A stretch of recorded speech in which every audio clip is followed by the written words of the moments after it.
Members of the class of 71, their parents, and their teachers, deans and the president.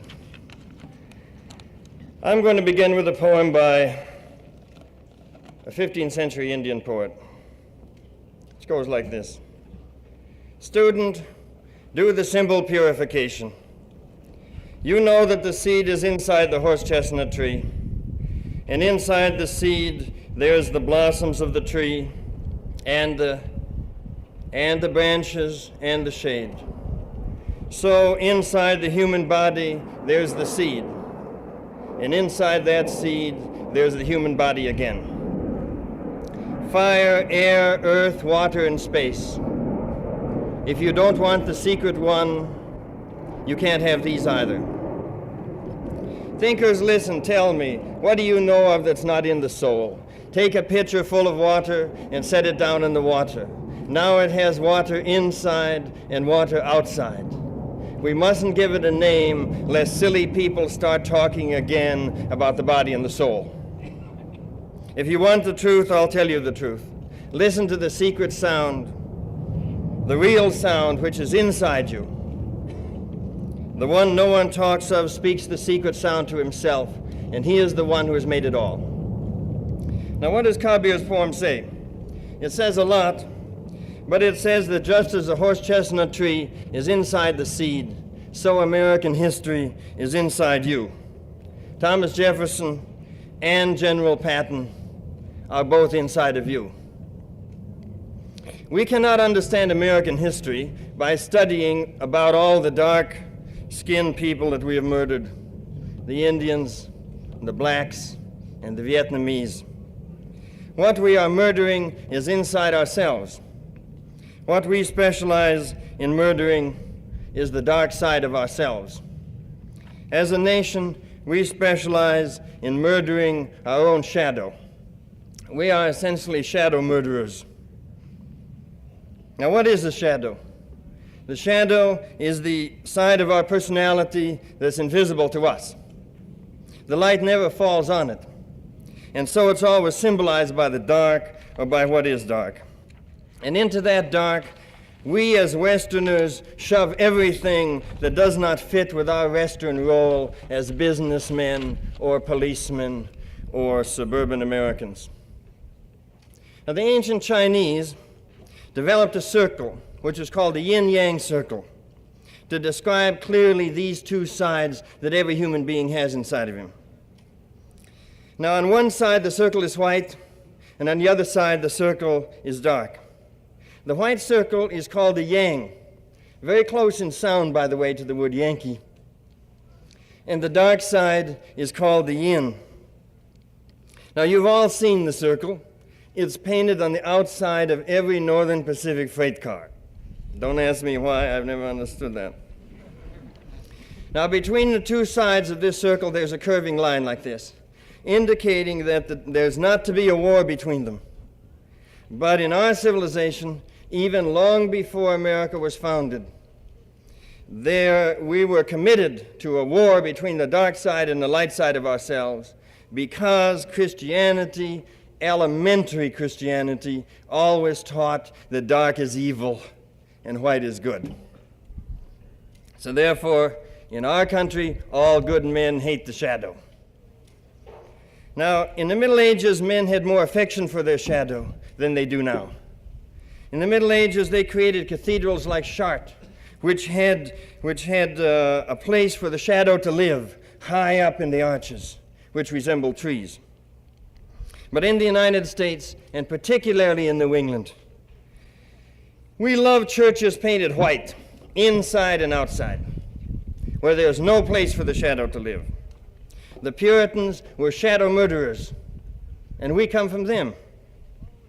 Rembrandt, for example, always left room in his paintings for the shadow to live. As he grew older, the shadow parts of the paintings deepened. But our commercial artists and our pop artists are too cheerful. They're nothing but shadow murderers. And our foreign policy is nothing but shadow murder on an international scale. The Vietnamese that we murder by the hundred thousands are only shadows. We never considered the Indians in the last century or the Vietnamese in this century to be people. They're only shadows, and we don't respect shadows. They are only the uncivilized shadows of our civilized men. Men from the southern United States associate their shadow with the blacks, and they hate their own dark sides and the blacks. We can understand, we accept this as a description of Lieutenant Calley, but we find it hard to understand, perhaps because of his greater elegance, that it also describes General Westmoreland. And it describes us. If we go along with Nixon's Vietnam policy and do nothing. Some of our great shadow murderers come from the South. In murdering Vietnamese, they are murdering Negroes by proxy. And more important to them, they're murdering the dark side of themselves, leaving only the pure, white, civilized side. The side that writes the repulsive, vanilla prose that Dean Rusk and Secretary Rogers speak. But New England has also contributed its share of shadow murderers. Walt Whitman Rostow and McGeorge Bundy, now head of the Ford Foundation, are shadow murderers on a grand scale. Early New England men associated their shadow with the dark force that they hated, and with the Indians that they wiped out almost entirely. I'll read you a few lines that I wrote on a pilgrim village, the time perhaps 1671. Perhaps a village not far from here. It is a pilgrim village. Heavy rain is falling. Fish heads lie smiling at the corners of houses. Inside, words like Samson hang from the rafters. Outdoors, the chickens squawk in woody hovels, and yet the chickens are walking on Calvinist ground. Their women move through the dark kitchen. Their heavy skirts bear them down like drowning men. Upstairs, beds are like thunderstorms on the bare floors, leaving the covers always moist by the bare floor. And the eggs, strange, white, perfect eggs. Eggs that even the rain cannot move, white, painless, with tails even in nightmares. And the Indian, damp, musky, asking for a bed. The Mattapoisett is in league with rotting wood. He has made a conspiracy with a salamander. He has made treaties with the cold heads of fishes. In the grave, the Indian does not rot. He vanishes into water. This is our enemy. This is the outcast. The one from whom we must protect our nation, the one whose dark hair hides us from the sun. So, we are a paranoid nation, afraid of its own shadow, as the saying goes. Lieutenant Calley was only trying to keep America safe from the shadow. He mentioned that he never thought of the Vietnamese women and children as anything but animals. What an odd idea of animals. If a creature is an animal, you can shoot it. Animals, of course, only have shadow personalities. President Nixon defends Calley because he himself is a war criminal. Of course, he's winding down the war. But it'll be an eternal shame to the United States that when it was clear to virtually every person in the United States, even in the American Legion, that the war was wrong, we did not have a president with the guts to simply stop it, end it, not wind it down, but get off the swing. Try to imagine a German saying in 1943, "Please don't call me a war criminal or demonstrate against me. I'm winding it down. We gassed fewer Jews last month than this month." The trouble with pointing fingers at war criminals is that it's too sensational in the first place. And in the second, very few of us here will have to confront our hatreds in combat or during foreign policy decisions. But nevertheless, we must talk about it. There's a tendency in commencement addresses to say, we are facing new challenges, etc. Actually, we aren't. As Americans, we're just in the same old rut. The American problem remains the same generation after generation. So I'll say to the men graduating this: you have one job in your lives, and that job is to join the dark side of yourself to the light side, to the white side. 15 years ago, when men graduated, they felt that their task was to find a high-paying job, honorable and of status if possible, to get a well-spoken wife with elegant eyebrows, and prepare to lend their weight to the power of the American corporations. As Allen Ginsberg said, offering to work in a precision parts factory, I'm putting my queer shoulder to the wheel. But the corporations are destroying the earth. That, the maker of saran wrap for white housewives, should also make napalm for dark-skinned housewives. That's interesting. That Honeywell, who keeps the temperature of the air constant around the children of the dominant Anglo-Saxons, should also make fragmentation grenades with 800 pellets in each for the children of the shadow. That's interesting. The corporations, staffed by Republicans and Democrats, produce herbicides for Vietnam, which produces laterization, which is earth murder. The corporations do it here as well as there. They have to stop it because the animals are our shadows, and the trees and the rivers are our shadows. If you want to help with this, don't join a corporation and become a public apologist for their progress in winding down pollution. Join a regulatory agency or join NADER and help enforce pollution laws. Become a public service lawyer and spend your life suing the earth murderers. If you are working for the grasses and the trees and the shadows and the animals, there's a much greater chance that your own shadow will come back and join you than if you are working against them and exploiting resources. Your job is not to become well thought of and rich. Your job is to become a human being by joining the dark and light sides in your personality, and so stop being a capitalist exploiter from within. Deny the Old Testament, where it says, man was put on this earth to have dominion over the plants and the fish and every living thing that moveth upon the earth. Don't labor in the various mills of false consciousness, the television studios, dark satanic mills, as Blake would have called them. The television corporations have lowered the level of consciousness drastically in the United States in the last 10 years.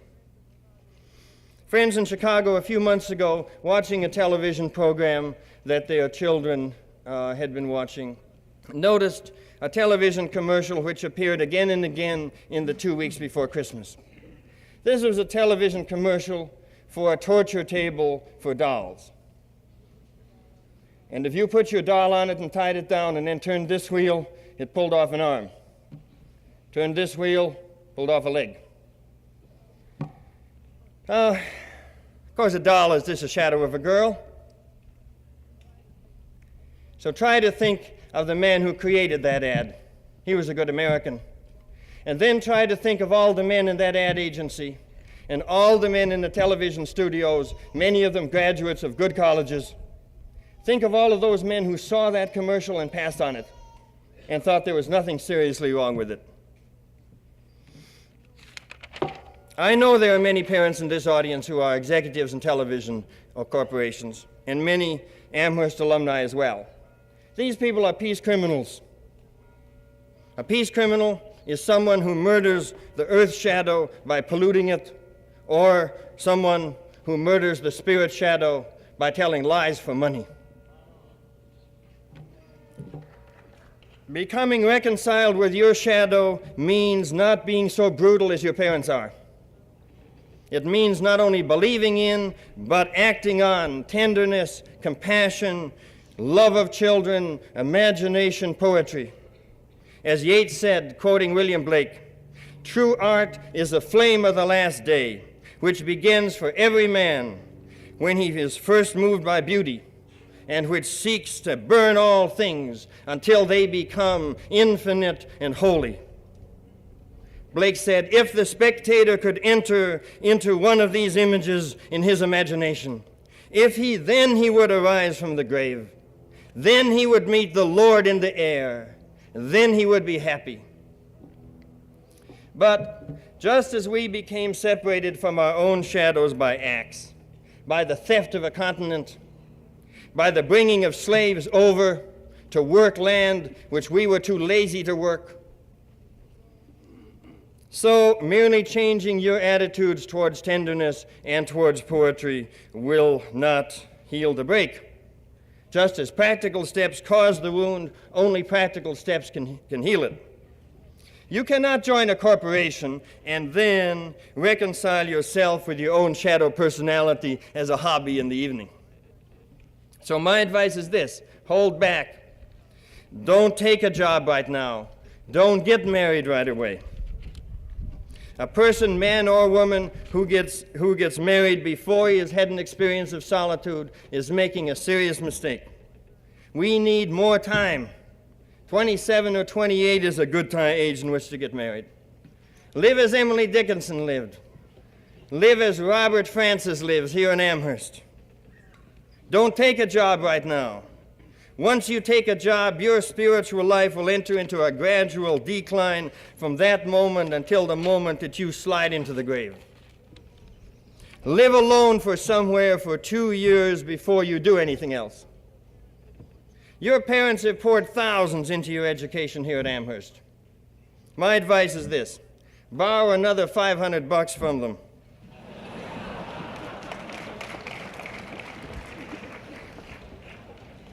Sell your expensive cars and your expensive hi-fi sets and head for the woods. For $800, you can live for a year easily. $1 a day for rent, $1 a day for food. I've lived for considerable periods on $1 a day for food, which makes a total of $365 a year. In those 2 years, you can begin the spiritual life that you have put off for all of these years. If you don't do it now, you'll never do it. You'll slide into the grave without ever having known what solitude is. The act is not so difficult. It's simply that we don't think to do it. For reasons that no one really understands, the spiritual energy in the United States now, among people your own age, is strong, much stronger than it was in any earlier generation. And it's getting stronger. But you have another tendency too, which is a tendency to become sloppy consumers on a slightly higher spiritual level, consuming Indian ragas instead of cars, consuming rock concerts instead of testimonial banquets, drifting in the nothingness of communal or dope life instead of drifting in the nothingness of business life. After all, the soldiers hooked on heroin in Vietnam are merely consumers. They're the ultimate consumer. They're consuming their own shadows. Heroin is known as white death. We have produced generation after generation of shadow murderers, and we can't seem to break the chain. Merely being a graduate of a good college will not save you. To save yourself, you need firm solitude, time to read, time to think. Read about the American Indians. Read the collected works of Carl Gustav Jung. Read the Buddhists who do not believe that man was put on this earth to have dominion over the animals. Spend time with animals and trees. Don't go to Afghanistan with your friends. Go to the Ozarks or to the barren northern woods alone. And when you have met your own shadow, decide what to do next. A new kind of love is possible to Americans in this generation. Only a few, Whitman, Emily Dickinson, Thoreau, Emerson, felt it 100 years ago. Now thousands feel it. And this love is love of the shadow in us. Here's another poem of Kabir's. Knowing nothing shuts the iron gates. The new love opens it. The sound of the gates opening wakes the beautiful woman asleep. Kabir says, fantastic. Don't let a chance like this go by. So I'll end this address with another poem of Kabir's. I said to the wanting creature inside me, what is this river you want to cross? There are no travelers on the river road, and there's no road.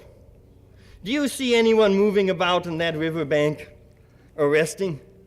There's no river at all, and there's no boat, and there's no boatman, and there's no tow rope either, and there's no one to pull it, and there's no ground, and no sky, and no bank, and no ford, and there's no body and no mind. Do you believe that in some place your soul will be less thirsty? In that great absence, you will find nothing. Be strong then, and enter into your own bodies. There you will have a solid place for your feet. Think about it carefully. Don't go off somewhere else. Kabir says this, just throw away all thoughts of imaginary things and stand firm in that which you are.